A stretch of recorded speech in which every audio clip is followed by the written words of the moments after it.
Dear American friends, I'm not an American citizen, and I'm very much aware that the war in Iraq is a very delicate subject in your country, as of course it should be. And so I do not wish to intrude in any way or form in your internal discussions on how you got into the mess of Iraq and of how you should best get out of it.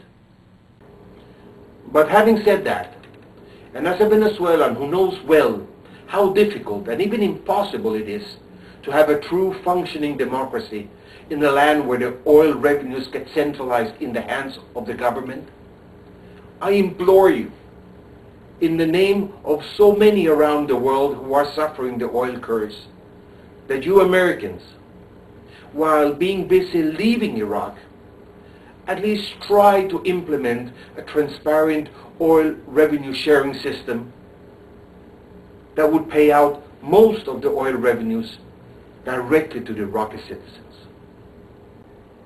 Democracy is about creating a real level playing field, and therefore, if you want to have a real chance at democracy in an oil-rich country, you need first to distribute the oil revenues equally among all the citizens. For Iraq, distributing their oil revenues directly in cash to the people would at this time also have very special significance.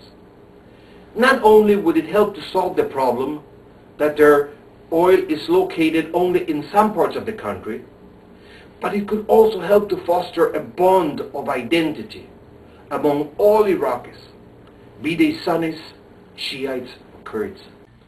The possibilities for the citizens of Iraq to receive each month more than $100, each one of them, could only help to promote their interest in the search and the fight for normality. Iraq has made profound sacrifices for the USA.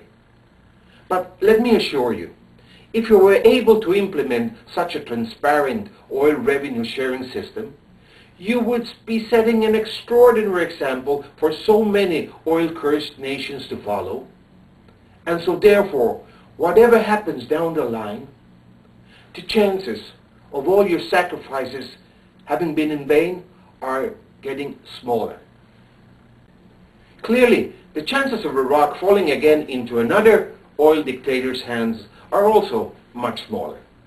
Just think, what possibilities would an Hugo Chavez have to name himself a perpetual ruler and to close TV station if he was not the sole manager of Venezuela's oil checkbook in the middle of an oil boom? By the way, the current oil revenue sharing system being discussed has nothing to do with sharing the revenues with the people.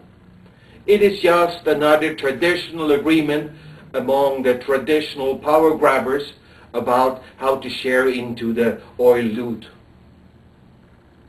My American friends, in a world where so frequently mercenaries are used for wars, why don't we help Iraq to contract their own citizens, their own people, to be mercenaries for peace, and paying them with their own oil money?